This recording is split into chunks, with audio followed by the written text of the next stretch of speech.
Hello, EGP learners, and welcome to this session where we're going to be talking to you about basically, should you be a member of the RCGP? It's a constantly debated topic in various social media groups and wider than that in terms of how the RCGP functions, what it does, and should you continue being a member? Well, we're going to try and answer that question, and we're honoured to have the president of the RCGP to join us for this particular session as well. Before we get started, though, I'm going to bring on Andy so he can say hi. How are we doing there, Andy?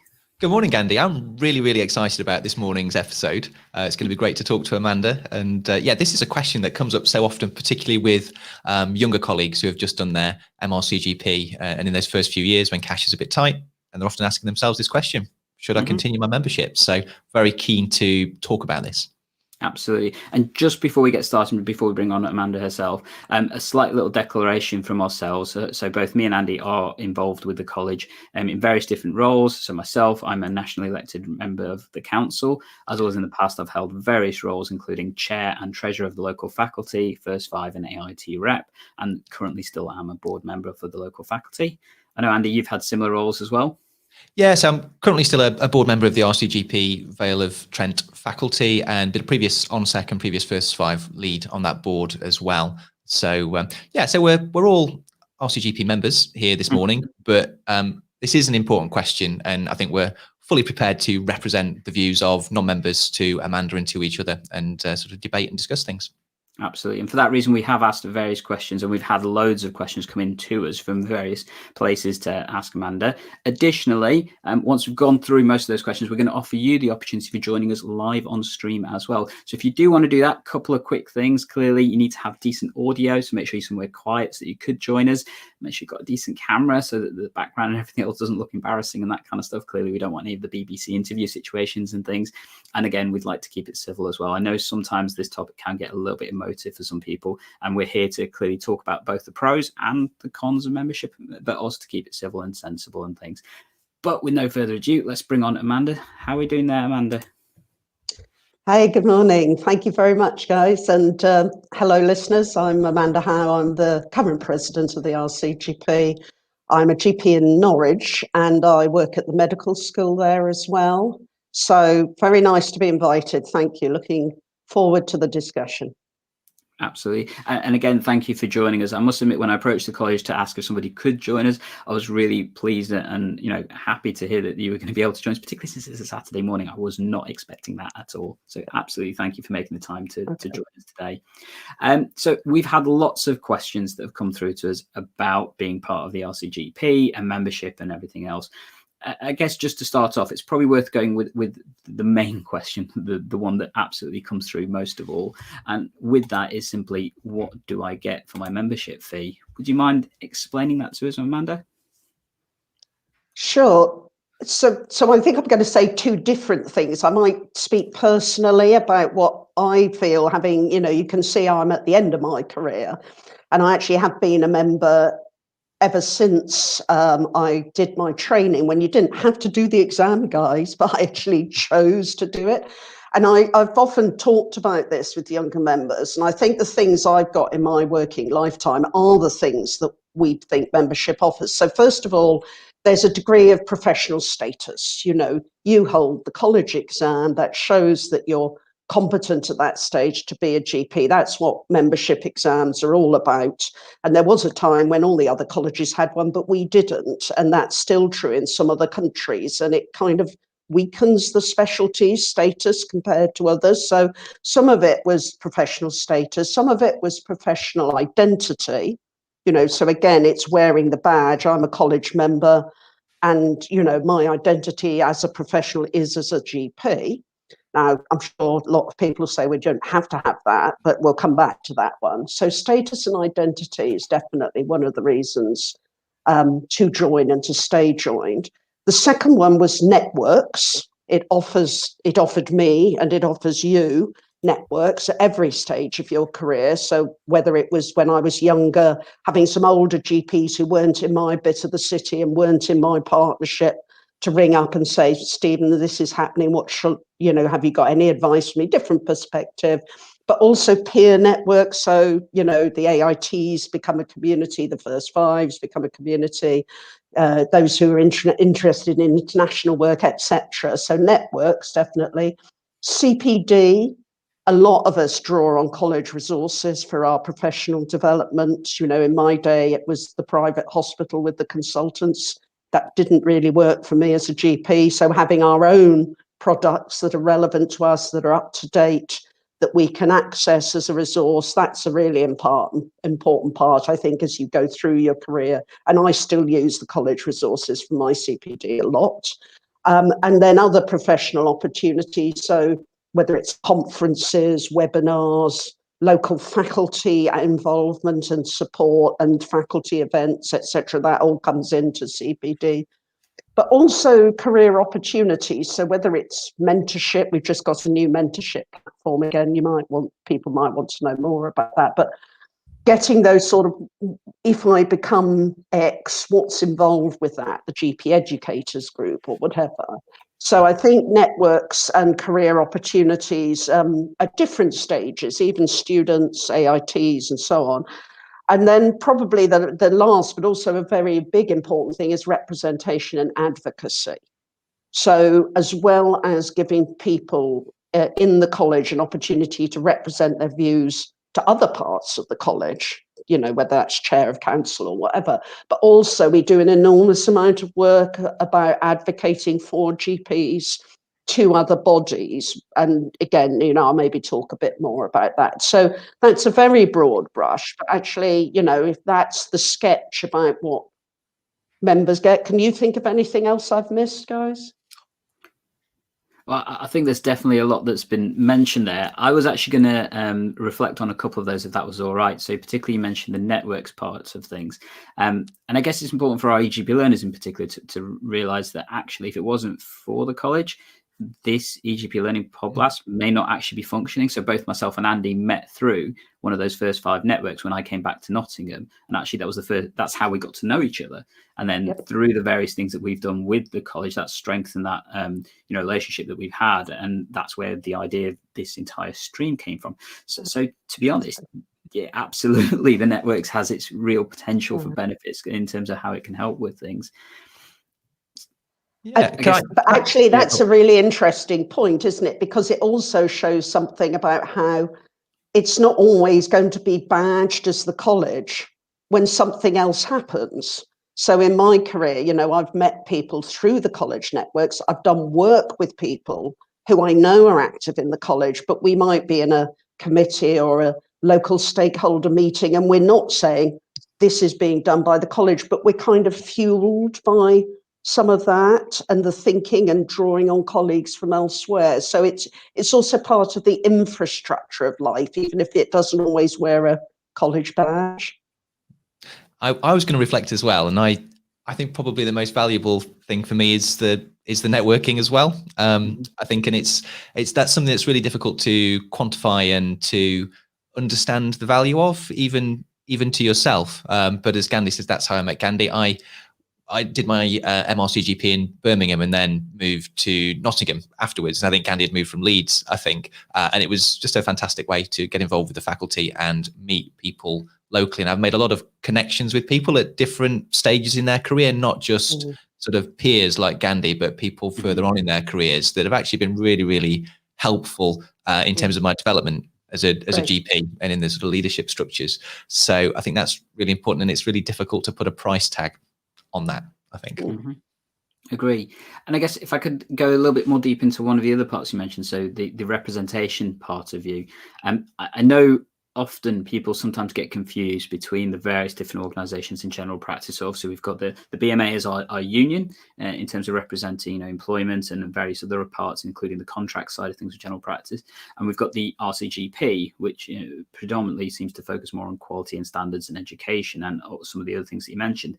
But absolutely, people do get confused between the two at times and often think that one is doing the role of the other and that kind of thing. And I think that does sometimes muddy the waters. I mean, the great example of that was obviously the development of the PCN DES contract, which all 3 organisations, both the BMA, the RCGP and NHS England, were significantly involved in the development and the creation of that particular part that's obviously changed general practice. Only less so than COVID, I'd probably say. But, I guess to go a bit more deeper into that part, how can we help understand that representation part of you? Because there is definitely that argument about trying to be representative, but also not trying to over speak in terms of where it's coming from and the perception of that as well. Okay. So I was thinking about that too, because I've also retained a BMA membership, and the fee rates are a little bit different, but then what I get for those very, very different. So I think it's something that's worth reflecting on in terms of how it works centrally. The college meets regularly with GPC. There's a very close relationship and a very good relationship at the current time. It's one-to-ones between the chairs, and then there are small groups and different other settings to meet.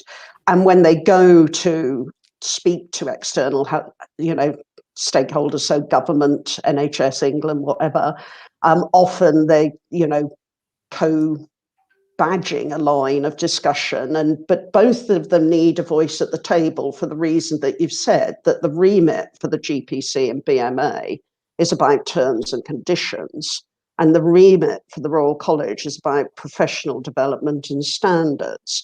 And that's a historical separation. It's also true for the other Royal Colleges, that the BMA retains a particular function.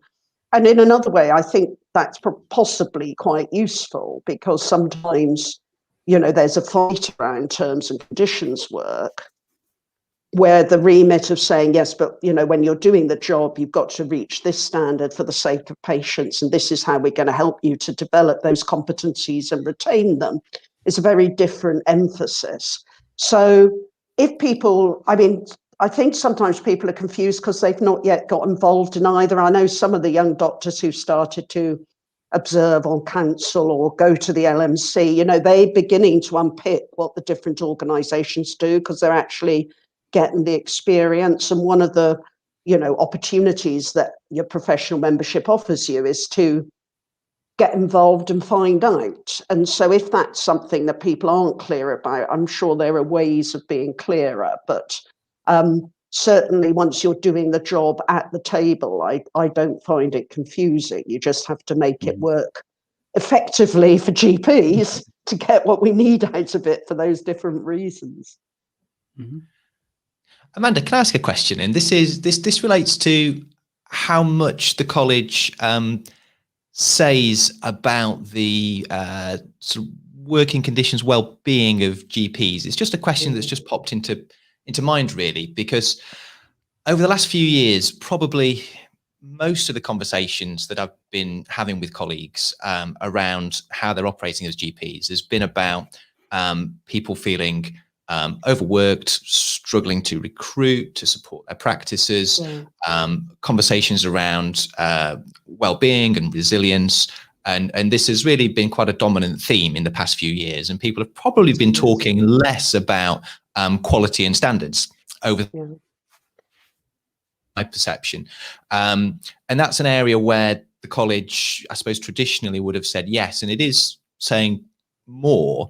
But I'm just wondering if you think that the college still has that relationship, right, given the current emphasis on those areas that maybe we would expect the BMA to be more involved in? Is the balance actually, right? Yeah, and very important. And actually, hand on heart, what's in the current strategy for the next 3 years: reducing workload, strengthening the workforce, support for GPs and their teams, where that plays into it.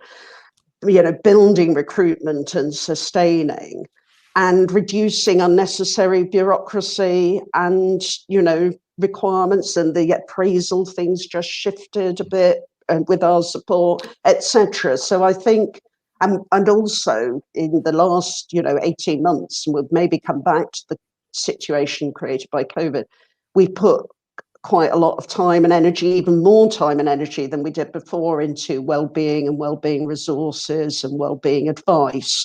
Now that we still on the ground have to embrace that as members and make sure we get our support and our terms. Longer appointments as well, Andy, that's the other one. We've been standing up for that. Best use of the multidisciplinary team, not losing continuity, but, you know, your mini team where your patients know I'm their doctor, Donna's the nurse, and Beris is the healthcare assistant. And that's, you know, who they generally see if we're doing work anyway, blah, blah. But certainly with the more complex tasks that are left to GPs now, because of our other colleagues who do great job at their level, you know, we need longer appointments, and the college has stood for that as well. So I think we're aware that the challenge is making the difference in an effective way. And that, of course, is where the college on its own can't do everything. But I think certainly hand on heart, the college resonates with that, and it is in the strategic priorities. Oh, that's great to hear, Amanda. And I think sometimes, and this may be a reflection of the modern world, but sometimes, and there's a lot of activity that you've described there, and I think it's a shame that sometimes people feel that you're not doing anything if you're not really rallying against the government or whoever's, you know, in charge, you know, and people don't see these smaller, more collaborative things as action. People expect a bit more controversy, but I absolutely agree that's not necessarily how you get things done. Well, and at that level, if I may say so, there is intense activity fairly consistently with the stakeholders where decisions are being made.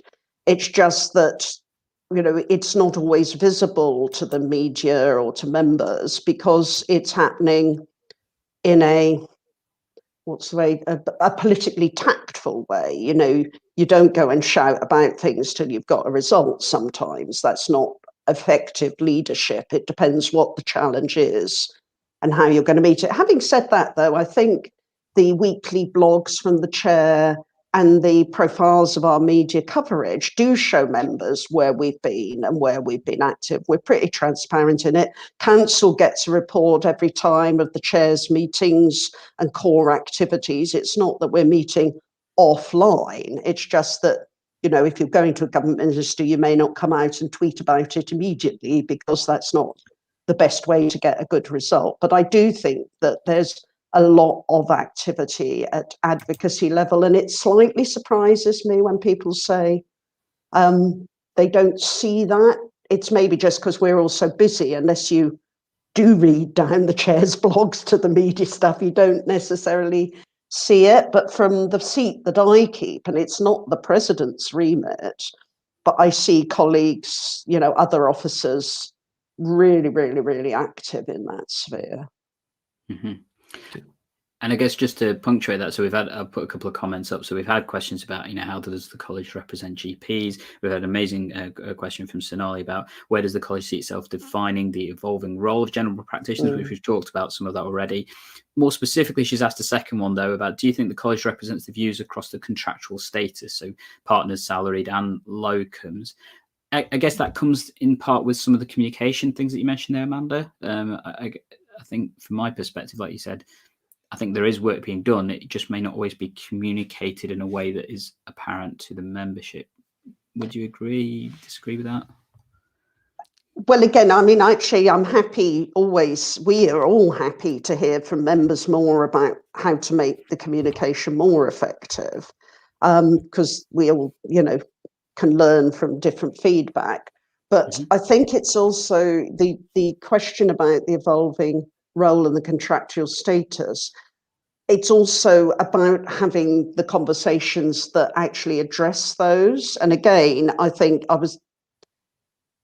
we had a discussion, for example, the other day about integrated care systems, and there was some discussion about, you know, partnership and again sustaining the workforce, but also the situation of salaried and sessional GPs. And I think the offer from the college about, you know, free membership of NAS GP for a period is something that we've really tried to do, to look at questions, the gender pay gap work with Jane Dacre. You know, there's lots of ongoing stuff that needs, you know, looking at, but I know that we're having those conversations a lot, and again with GPC. Whether we need particular groups around different employment statuses, that's not something we've done. So if you look at what you can get involved with, there are AIT groups, there are special interest groups with clinical areas, there's career level groups, first 5, later careers, blah, blah. We don't have a group particularly for sessional GPs or for partners, partly because I think those are actually configured in other parts of the system, like NASGP or whatever, GPC, but also because our members are in different employment places at different points in their career, but we relate to them across those domains. Anyway, I don't know, maybe there's more we can do, but some of the webinars have been addressing sessional and locum situations over the last year. And that, discussion about the partnership model and its sustainability and how to work at scale's another big thing we've all been discussing, isn't it? Some of the disadvantages of partnership can be overcome by working at scale. And then you get the added value because you've got your place and your team and your autonomy, but you've also got backup with other colleagues. So I think some of the evolving models of general practice, again, Sonali flagged that. Something I think is very live and we're all aware of, and we just need to keep making it work better, don't we?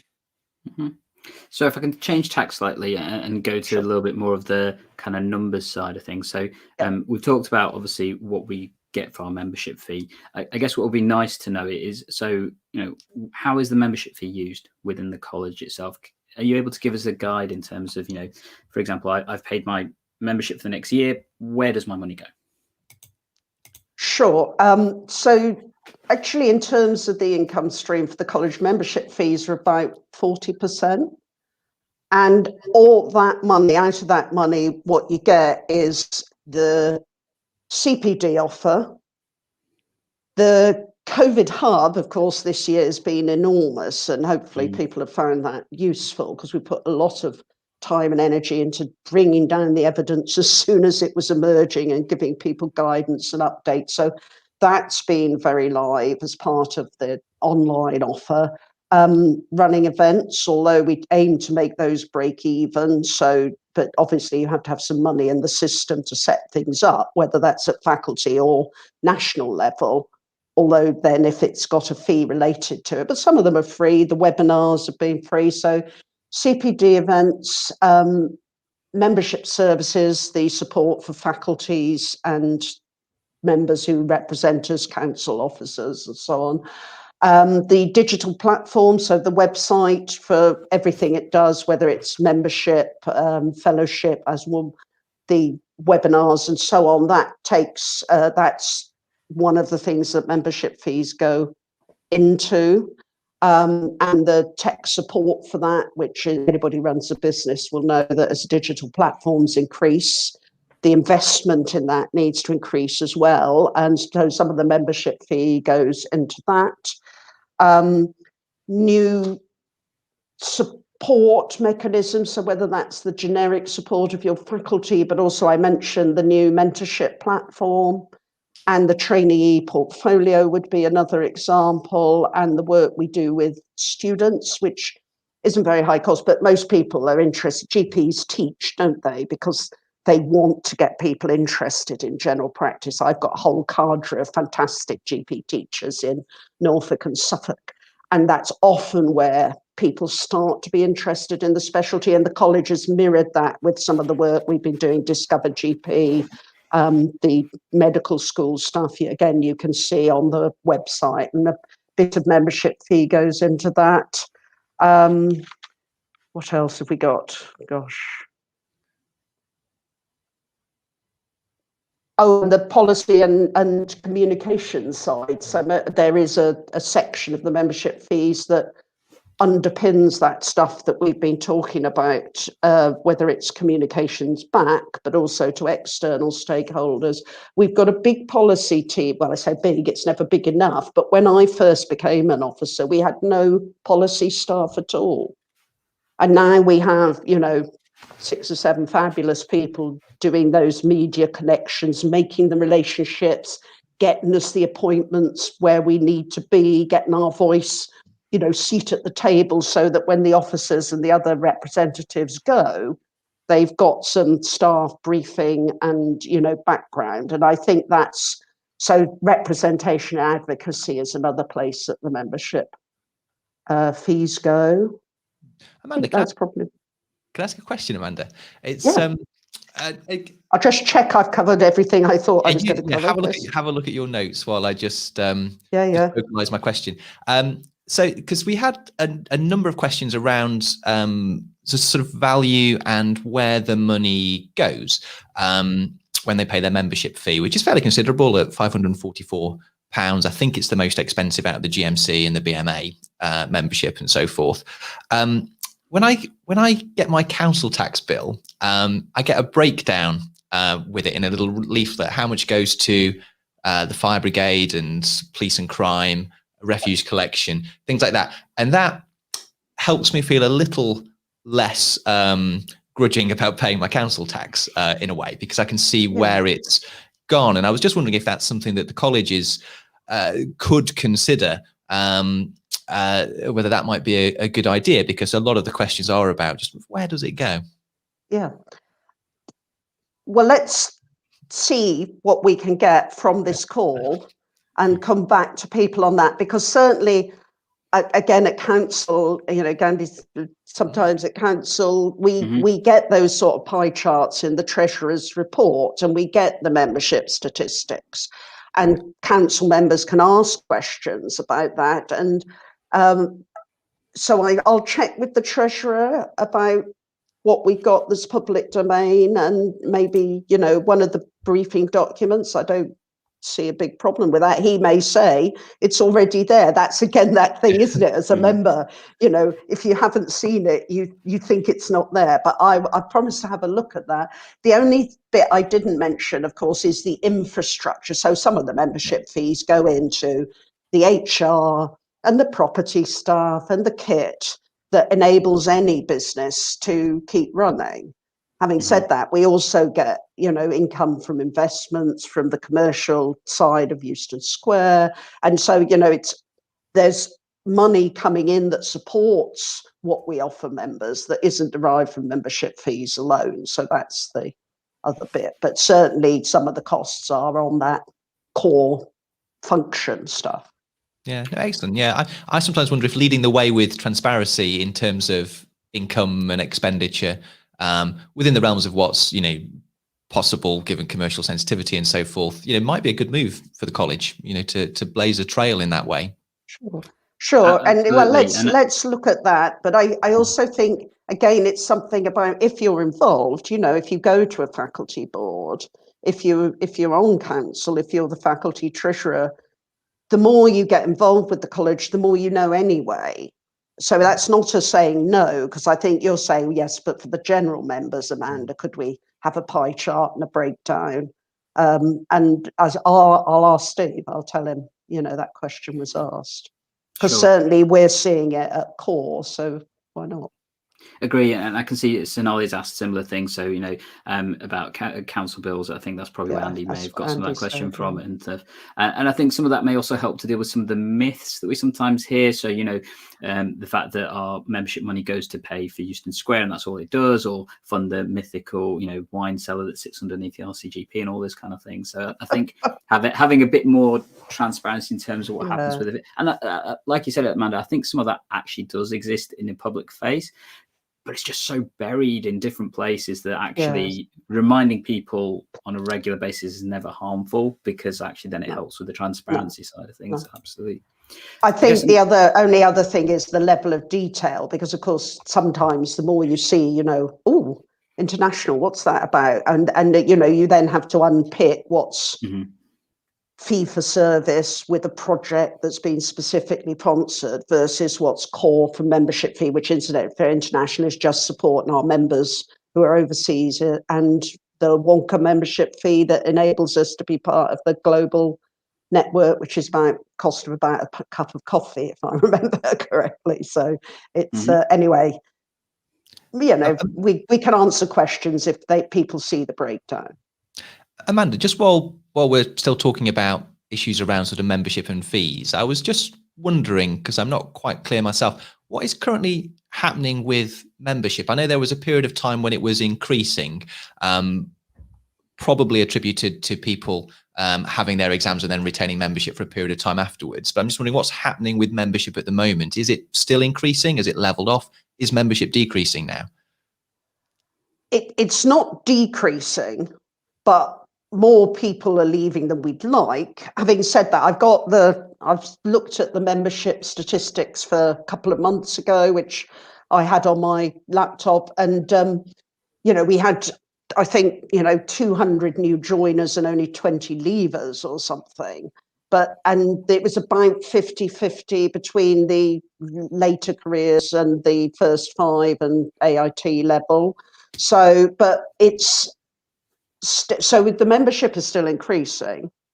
The retention is, if even one member decides to give up their membership, it's one more than we'd like. So, the fact that there's a number of people who do let their membership lapse or choose to leave, is of concern. Now, what do we do about that? There's always an inquiry, and it's the same if you leave your gym or anything, isn't it? You get an immediate form saying, why have you chosen to leave? What could we do? And the main, sadly, but I'll be honest, the 2 main reasons that people are giving are, it doesn't feel like value for money, or it doesn't feel relevant to what I'm doing. And so we are, not again, honestly, guys, taking that seriously.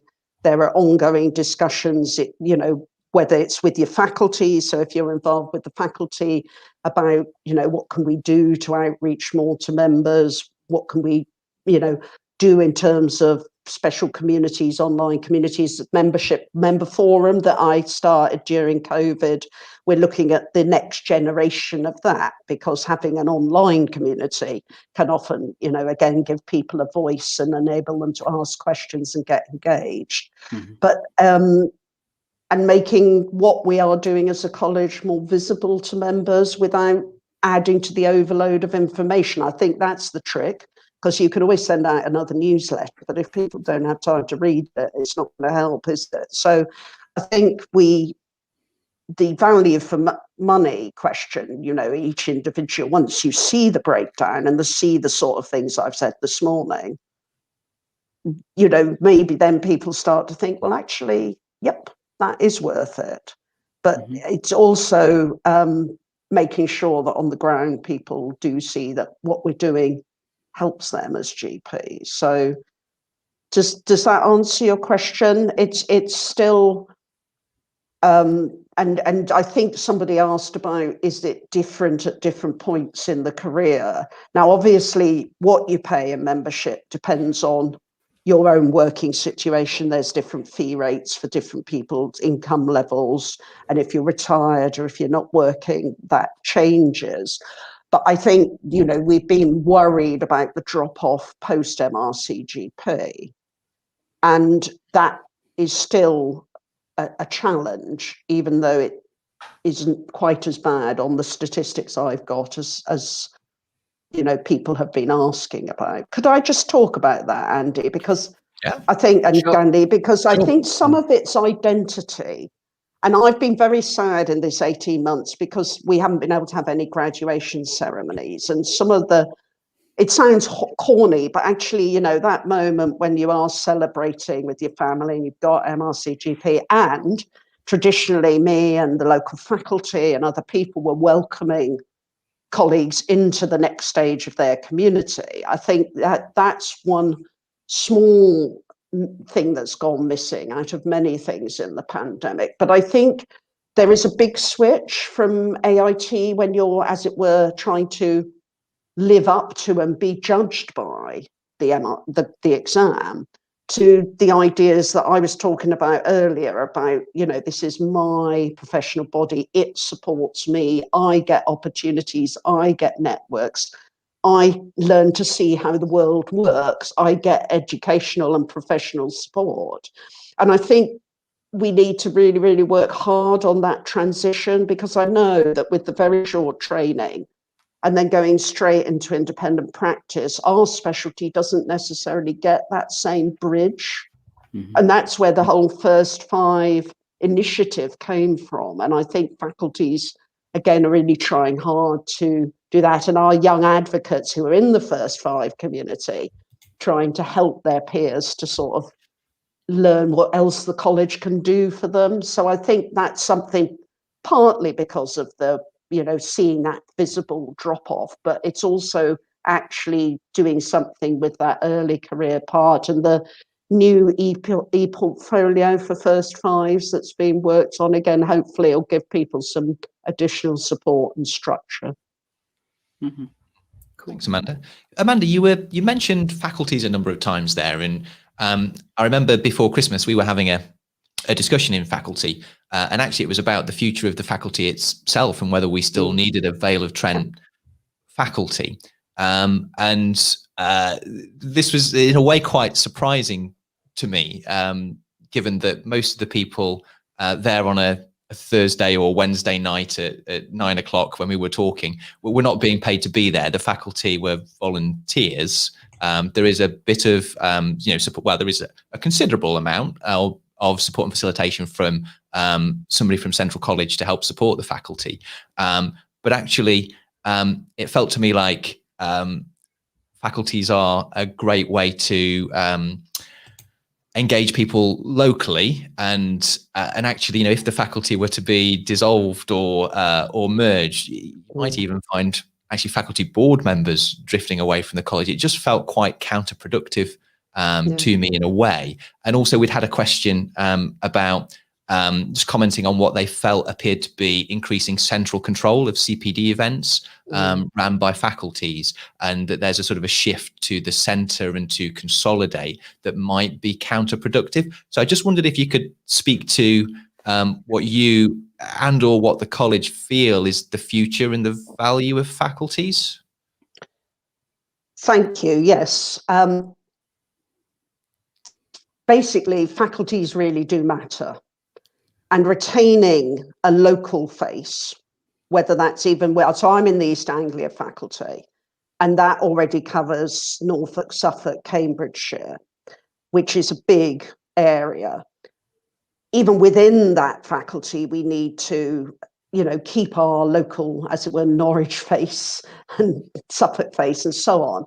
But I don't think in my whole period in the college, there's ever been any question that faculties are not valuable and important.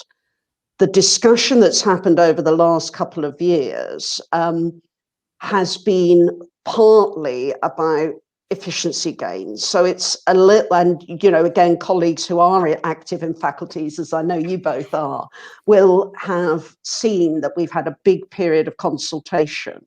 And it's not been simple, that tension between central and local, between autonomy and organisational governance runs on and on.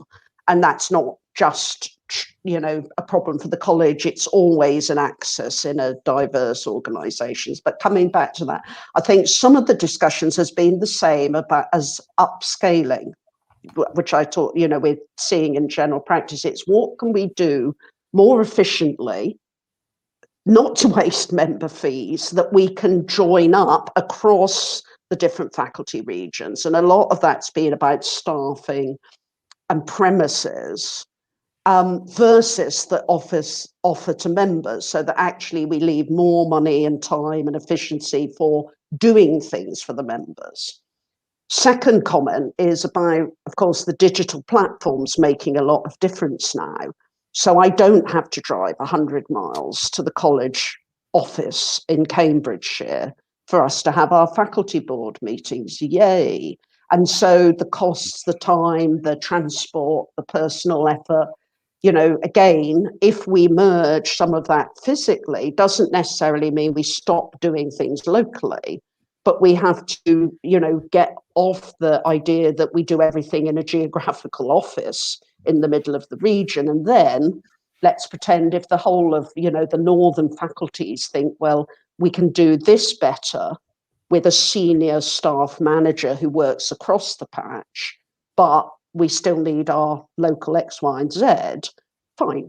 So that's what some of that's been about. The CPD thing then, I think my understanding of the initiative is it's not about taking the CPD opportunity away from faculties. We can still run our local events, our local webinars, or, when we go face to face, we can still host stuff. But it's about not reinventing the wheel. So let's pretend if the college does a new CPD module that, your team, your faculty can then run as a webinar with people interacting. Let's run it across, let's get the template, let's get the content, let's get some of the materials together, let's get it smart, and then you can use it as you see fit. So it was actually, again, about, adding value rather than taking away. Change management, again, when there's a change, people always, you have to understand what it's going to mean. It always brings up some anxiety. Reasonably, people want to question it. But then if it's a good change and we make it work, it gets embedded and it becomes business as usual. So I think the CPD wheel is still turning, and I can understand even my own faculty, don't say what's actually going to happen.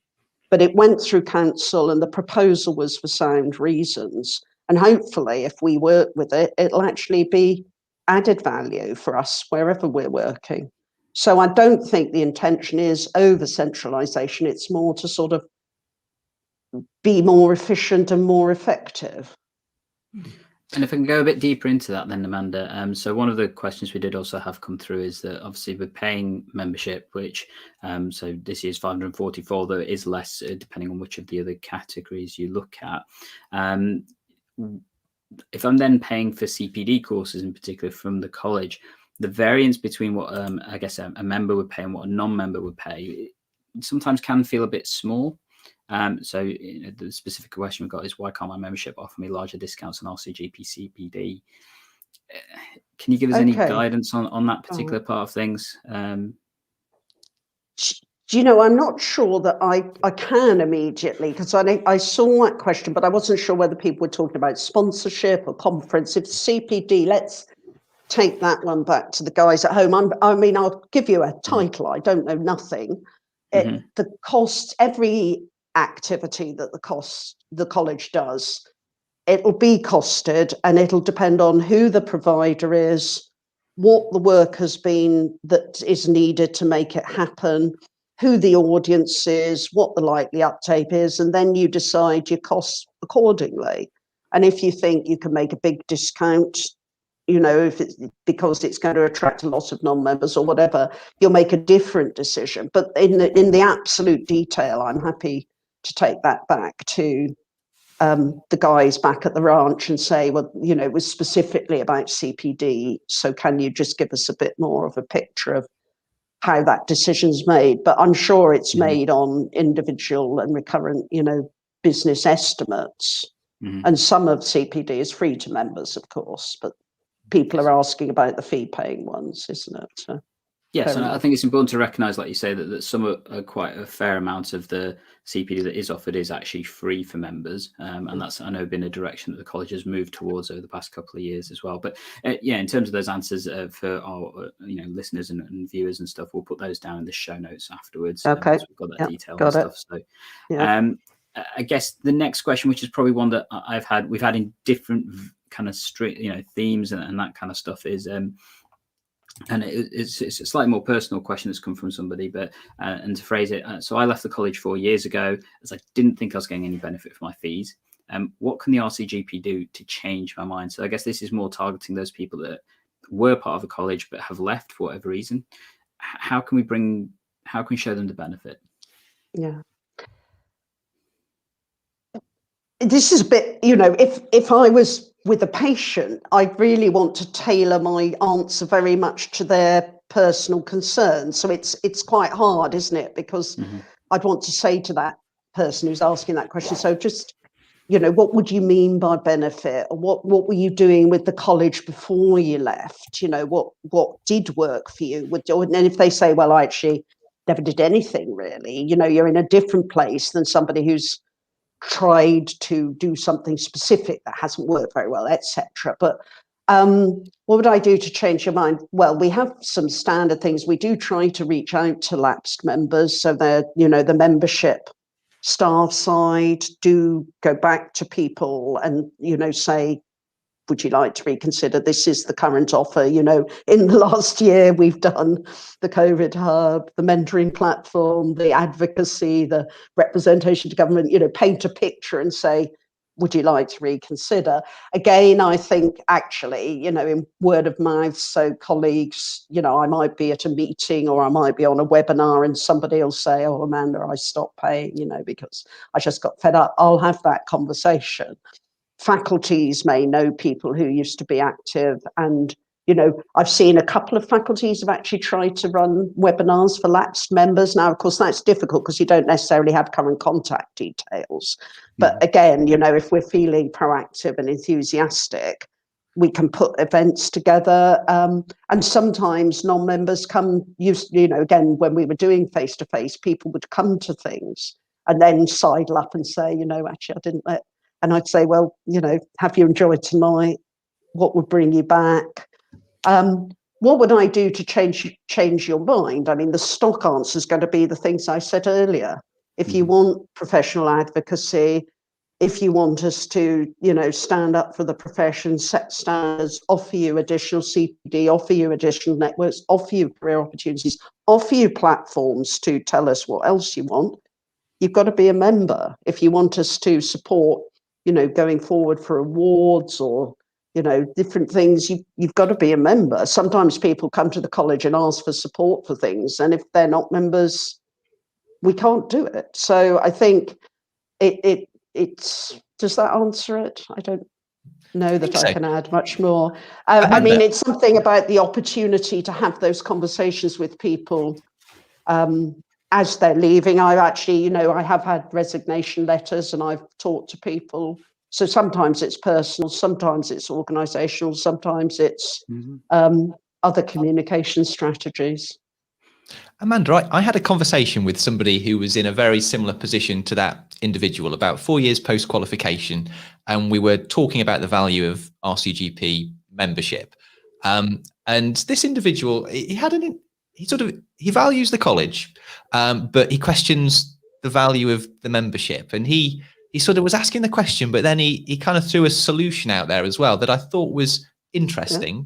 I could already see lots of problems or potential problems with it, but I thought it was a really interesting suggestion and almost quite typical of Gandhi. I'm going to embarrass us and say a younger generation than us coming through, who are perhaps more used to having a lot of choice about where they get the different things they need from.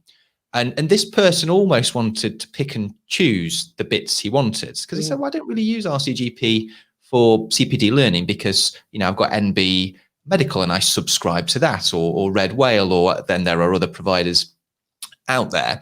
But I do like some of the local networking opportunities. And I do like the fact that RCGP president, chair, are visible batting for general practice in the media, and he thinks that that's important, and he really likes to see that, and he'd like to contribute to those bits, but not necessarily to the bits he doesn't use. And I thought that's very interesting, very modern. And he said, "Will you ask Amanda about that?" So I said, "Yeah, if it's appropriate, I'll ask." I don't know. Are those sorts of things being considered? Because it's potentially a challenge for the college, isn't it, to keep hold of this new generation of members who perhaps see the world in a different way. Is the college thinking even more creatively about membership and perhaps things like that? Fascinating. I haven't heard that question before. And it's a kind of fee for service model, isn't it? That, you pay for the bits you want, which in a sense is, I suppose, where non-members are in some ways, because you can, buy yourself into an event, but not get the rest of the package. So we've got a version of it, but it's not the full version that colleague's talking about. Again, I've got to, I think have Steve Mole on next time, and but I do think in another way, the complexity of it and predicting, your business model and actually how you'd administrate that immediately starts to make me sort of think, oh goodness, and is there any precedent for that in any membership fee? I mean, again, if you think about other organizations, generally it's a block of money for a service, isn't it? There are some things where, again, the gym, you've got your basic model, your premium plus, depending on what you do. Food for thought. I'm not going to block it, but I haven't seen that one going round. And I think, we'd have to weigh it up a bit, I'm sure. But, oh yeah, no, it's interesting. I just thought it was interesting. He wanted to find a solution because he actually doesn't value the college, but he's concerned that people don't perceive the value. I just thought it was a very, very interesting suggestion.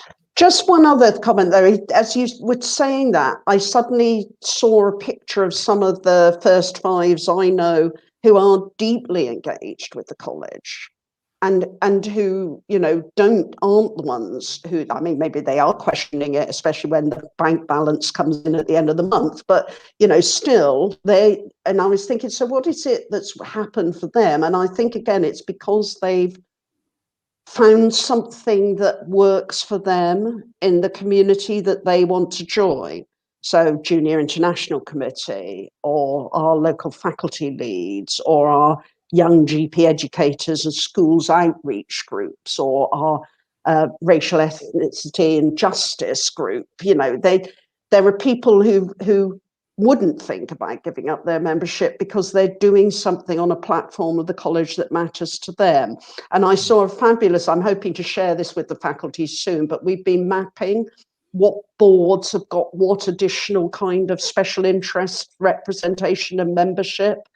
And, there are lots of people doing greener impact, climate change work, sustainability, equality, diversity and inclusivity activities at faculty level. And, I think that when you see that map, then people start saying, oh, that could be me. Oh, maybe I need to be in there. And so for everybody who's not sure, there's somebody on the inside who's very sure, which is interesting too. So I guess we're getting towards the end of the session, but we're definitely a couple more questions, I think, to focus on. We did say that we'd offer our live viewers the opportunity to join us. So I'm going to still offer that, but I will preface that with, if you are joining us, we'll give you the opportunity to ask a question, then we'll have to take you off just because of time and stuff. So I'll put that in the chat for everybody. And if you are watching us, then here's the brief link that will go once this stream is finished and stuff. I did want a couple of things, if that's all right, that we've had some really interesting comments, in particular one from Omar Raf, which I think is probably more to take away. But he mentioned that I'm on First Five, the online GP groups, and there's overwhelming opinion the RCGP isn't worth it. I emailed the college to have a personalised chat. It's been over a month without a reply, so maybe that's something potentially that may be worth looking into in the background. But I think overall, what I am hearing from the college is definitely trying to do more to help and support members, and particularly, how things are moving forward and the various different aspects that we're seeing in terms of, the membership itself. Where would you direct people to if they wanted to find out more specifically? Is the RCGP website the best place for them to go, or is there somewhere else that you would probably also recommend that be worth members having a look at, Amanda? Yeah, I mean, Omar, I'm sorry if people haven't responded. I think one thing, I'm going to fall on a sword here, but we are very pressed. The staff are very pressed, just like GPs are very pressed. And some of the generic membership or president's inbox or whatever, the guys are really doing their best to cover them off. But the time turnaround because of the pandemic and, staff and different things, it's just not always quite as slick as it was. I had somebody else saying with one of the other inboxes that it taken several weeks for anybody to come back. Now, of course, the temptation is to say, well, email me personally, but then, for everybody, you do that and people lobby and they, get their foot in the door. But for every member who will do that, you'll have a load upstream who won't. I think the other place to go is to your local faculty. So if there's something that you're wanting an answer from and you're not you know, you've tried Central College, it's worth trying your local faculty as well and seeing what they may be able to contribute, or, you know, somebody you know who's active in the college, and just ask them where to take an inquiry. But if push comes to shove, send it through to somebody you know, and we'll try and deal with it. But Omar, if you want to, you know, give me the specifics of where that's gone, I'll deal with that offline. Is that what you meant, Gandhi? Sorry. Yeah, I think for Omar, but also generally in terms of membership. I mean, we've talked obviously about some of the pros and things, and I think there are definitely, you know, some parts that people see as a con. I guess the value of membership is always one that gets raised, particularly, I guess, with the more recent increase. One thing I like to kind of counterpoint to many members is important to remember that the membership is tax deductible. So actually it does end up being a lot less than you think when you work that out. So although it's 544, I think that works out to about 300 and something odd pounds actually once you've reclaimed the tax by that, if you are the full rate member paying side of things as well.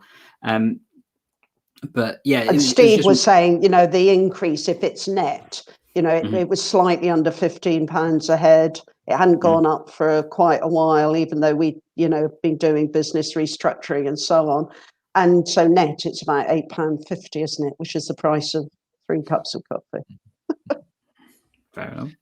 Gandhi, can I just highlight? I hadn't really looked at the RCGP YouTube channel before, but I was just sort of having a look at it this morning just to see what was on there. And there's a few videos about, you know, about why be a member, and, you know, there are some material there that seeks to answer some of the questions. And actually, it's quite an active YouTube channel with 192,000 followers from around the world. I wasn't aware actually until this morning that was there, which I'm sure is my fault. But I just sort of thought it might be worth just directing people to that, actually, because I've had a look and I think it actually looks to be quite a good resource with CPD and information about the college. So I thought I'd throw that in. Definitely agree. I know the college, like Amanda said, has been doing quite a few webinars, particularly over the COVID period. And not to forget that COVID resource that's been there, particularly when it's come to things like the shielding modules. I know many colleagues have commented on the impact that's had in terms of, you know, how they've been able to understand all the changes that are happening with COVID and that kind of stuff. You know, the college has been one of the key providers of those resources to help us in practice. So, you know, and a lot of that has been offered for free, even though you aren't a member of a college, because it's been needed, you know, and valued, I think, from that perspective as well. Yeah. And just on that, the other thing that the college is involved with, and is a small amount of the fee goes to, is research, in the sense that we run the Research and Surveillance Centre, and that has been an absolute treasure during COVID. I mean, it was set up to pick up early presentations, flu and MPACs and so on. A lot of practices allow us to upload data, and that's really, really important for epidemiological research and early alerts and so on. But it's been an incredibly valuable source of early evidence. Also, respect to our colleagues like Jonathan Leach, who's been doing a huge amount of work on the vaccination stuff, and some of the academic, Anthony Harden, Trish Greenhalgh, you know, people who've been really intimately involved in getting the evidence that we've then been able to use on the hub.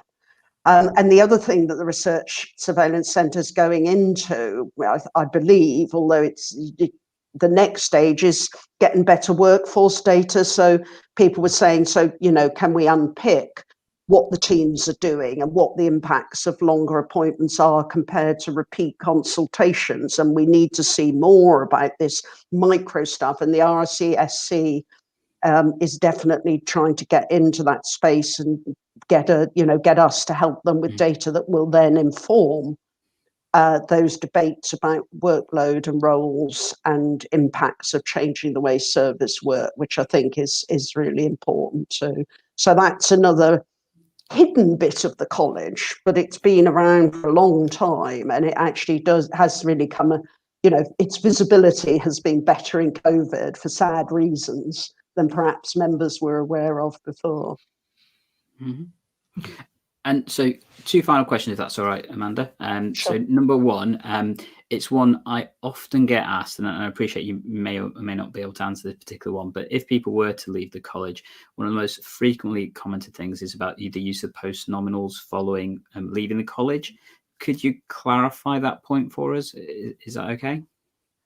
I can try, but again, it's the sort of thing, especially as a good academic, I think, oh goodness, I better not say it if I'm not sure. And I Sure. used to be honorary secretary, and that was another hat that you would wear. My understanding is technically you shouldn't use them if you're not currently being paid up, because it's a status about, you know, I am a member of the college, or I am a fellow. Mhm. And if you're not anymore. But you know, I can double check that. I know one of the comments has also been that you can put the year of qualification, or because obviously the challenge Sure. of the MRCGP also stands for the exam itself. So if you've achieved, Indeed, and you know, you're sending a CV and you'd say, you know, got MRCGP in 1983. In my case, that would still be true. You know, that's a fact. fair enough.